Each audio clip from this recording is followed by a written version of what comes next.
Wow, we moved so far! I found a dragon! We just took one step and the world was like and then was a dragon, and also we're nowhere near where we left. We were over there, and now we're over here. And there's a dragon! I didn't even... You just... Zikomo! Zikomo! Hello, Spyro. These are very Nice dragony to meet dragons, aren't I'll they? be done when I've toasted that nasty Nork. I love Spyro. His name He's reminds so me cool. of a thing which is like a weird... Like one of the English coronation anthem thingies. Wow. You fucking... So it's what you'd expect for like a, you know, it seems perfectly right for like a coronation thing. It just is like the choir chanting "Long live the king, God save the king, long live the king." Wait, what, a coronation? You mean like for the queen? What are you talking about? An English coronation anthem is, you know, the anthem song for the have... coronation of the English monarch. Oh, you have coronation anthems? Like specifically for... that aren't used for anyone else? Well, yeah, each country has its own. Each country has its own. Each country has its own song for its sovereign. Okay. Or I didn't know that. Well, I mean, the countries that have people that still need to be crowned. Yeah, of course, yeah. I think New Zealand has a song for the sovereign, do we? We have the English ones because she's the same queen. Oh yeah, of course. Yeah. But she is not the queen. It's not because she's the Queen of England. She is the Queen of England and the Queen of Australia and the Queen of New Zealand in her own right by separate acts of Parliament. We named her. She is. Oh no, it's just what is the like coronation thing? I don't know. It's Zadok the priest, which sounds like a really shitty pulp fantasy novel, which is why Zikomo brought it up. Zadok the priest? Yeah, so the song is perfectly... the things it sings seem perfectly right for like a coronation thing. It's just talking about, now we've got a king, everyone praise him, let's hope he lives for a very long time. What? Sung in like in a dramatic choral way. And how does Zadok come into it? Because I think it's Who the fuck is Zadok? It might be... Dang, this is the beginning of the level! It might be from Handel's opera about the Messiah. But it's used as like because of course Jesus is a king. I'm not sure. Your music, you should know this. Handel, what is it again? Sorry, what did you say? I think it's from Handel's The Messiah opera that Zadok the priest comes from, but we just use it to refer to. See, I don't know anymore. I could be completely wrong. It does seem almost blasphemous to think that a song about Jesus has come would also be used to say, oh yeah, and the Queen of England's pretty also, cool. The Queen's not bad. She's alright. Well, of course, it was all written for... guess. all of this stuff was written for, like, King George. I think the guy before the one that they made an Oscar-winning film about where he has a stutter. Oh, that one. Wait, is that King George? I think he's a George, I'm not sure. Well, yeah, how many King Georges have we had? Like, King George II? We've had at least 2, right? Yeah. Yeah. I suppose that's what it means when there's the second. Was there, like, have we had a third? I don't know. I don't pay attention to the monarchy. Fucking who in England, who in New Zealand pays attention to the monarchy? Who isn't like expats? Who isn't British in some way? Yeah. Historians. Oh yeah, well, yeah, yeah. Historians pay attention to everything though. I was trying, by the way, just before to get on that little area there where that magic guy is shooting shit. Oh yeah. I don't know how I get to him. I don't think I can. You do. Yeah, I think it's time to fight Jacques. Okay, let's fight the boss. England, I don't know, but I don't think they've actually had an English king since 1066. Oh, since 1066? Yeah. What? Really? Yeah. It's been that long? Well, because... That's ages, are you kidding me? Well, that was the point where England was conquered by a Norman. So, for the French. And ever since then... like a guy called Norman. Yeah, 1066. Norman the Conqueror, the Duke of William. Showed up. Norman the Conqueror, the Duke of William in France. Boring sounding guy. And then Norman fucking conquered everything, and he was just like, whatever. You guys have fun. His name was William. That's a boring name as well. It sounds like fancy in English though, like William. Yeah. So since then, you know, you had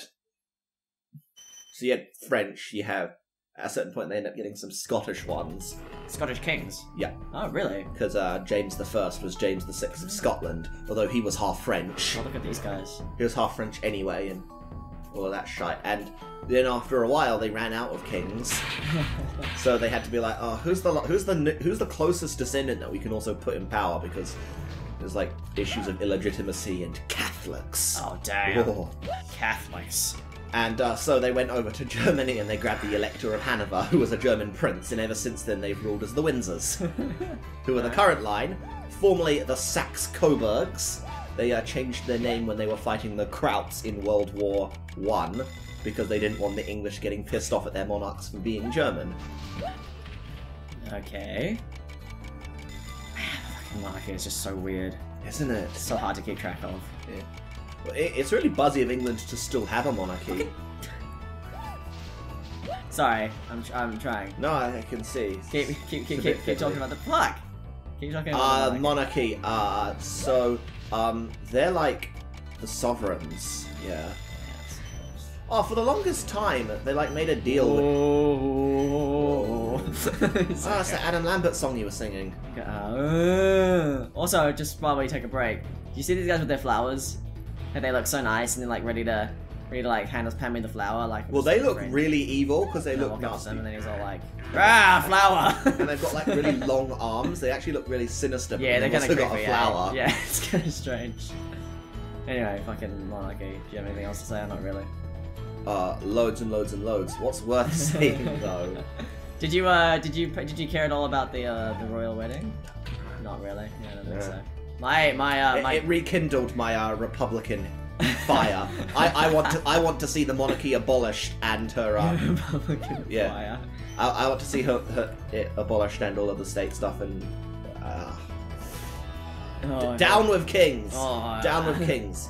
I have got one king, the king of kings. Everyone else is a upstart mortal strutting around and oppressing everyone around them. That Prince George, man, one day he's just gonna come out of nowhere and he won't be cute anymore. He won't be king anymore, right? Will he ever be king? How does it work? Will he ever be king? He can be. Assuming that the guy that's the old man who was married to Princess Diana, he kicks the bucket without having any chillins. Charles? Yeah. Oh, yeah. Then Big Ear. His ugly Prince Big Ears. Then his Ranger brother becomes the king. What, William? I don't know the names. Is it Prince William? This current line is way less interesting because it's all just... Wait, no, isn't Prince William Charles's son? Is he? I thought he wasn't he? Ooh, cool. Who's he the son of? I was assuming the Queen. No really way. Don't know a lot. No way. No, Prince William's like fucking 30 and the Queen is like almost 90, isn't she? Something like that, yeah. It's quite late to have children, isn't it? If she doesn't kick the bucket, she turns the oldest living monarch in the world, in history. Actually. This year. Oh, this year? Jeez, yeah. Christ. Ooh. Or maybe like next year, I'm not sure. Within a year. Oh my god. Pops this way. My mum and my grandmother really cared about the marriage. They have like a my mum has a dishcloth with like their faces on it. Some kind of crisis and embarrassment will come back that will get back the whole, ooh, we're not so sure about this monarchy thing. Which yeah, well, I guess. Like the pattern of the... Harry's doing his best to keep the controversies up. With the, well, that's the thing, it's like, so this queen and the previous queen, they're chicks that sort of do the whole matronly, stiff British upper lip type. You know, they appeal. Okay, God save the Queen. I'm not sure if there's enough left for people to sort of feel like, oh, for the King? I guess you know, they do it... God save the King. We do it for the Queen. Yeah. It's sort of all like, oh yeah, for the Queen. And then you wonder whether that will actually retranslate back into for King and Country, which seems sort of like outdated. Whereas for Queen and Country, sort of seems a bit like fetchingly quaint. Fetchingly quaint. I guess so. I don't know. I think people get used to it. I hope they don't. It depends on the king, though. I hope they get rid of her. Whatever, I'm heading out of here. You want to start social change, Cameron? Yep. Yep. If I were a more dedicated person, we would She's gonna do about it. If I were a more dedicated person, I would start getting involved in politics, lobbying for Jesus. A Republican movement, dissolution of the monarchy, and a codification of a New Zealand constitution which places strict limits on the power of the government. You can be like Russell Brand. You can go from being like a funny guy to being like a super activist guy. Russell Brand is awake. is awake. Oh yeah, he is fucking onto it. He understands the universe. This is part of my whole I believe in magic type thing. He does too. He knows the truth. He knows the truth. Listen to him. Russell Brand is awake. He knows the truth. Check the fuck out what he has to say. Not just the politics. Russell Brand is awake. Aside from the politics, Russell Brand, and even with the politics, he understands things. But though no, everyone will discredit him because the people that have the power like to besmirch the names of the people that wish to challenge it. And that could challenge it, so they're like, isn't he a loony? Don't listen to him. When was the last time you went to like a protest or a march or something? Because I know you did go to some, but I know it's been a while. Probably last year. It's last year. Oh yeah. What was it about? I cannot remember. Alright, yeah. That's good. Anyway, going back to the real topic right before we end the episode, Russell Brand is awake. And he can wake you up too. See you guys next time.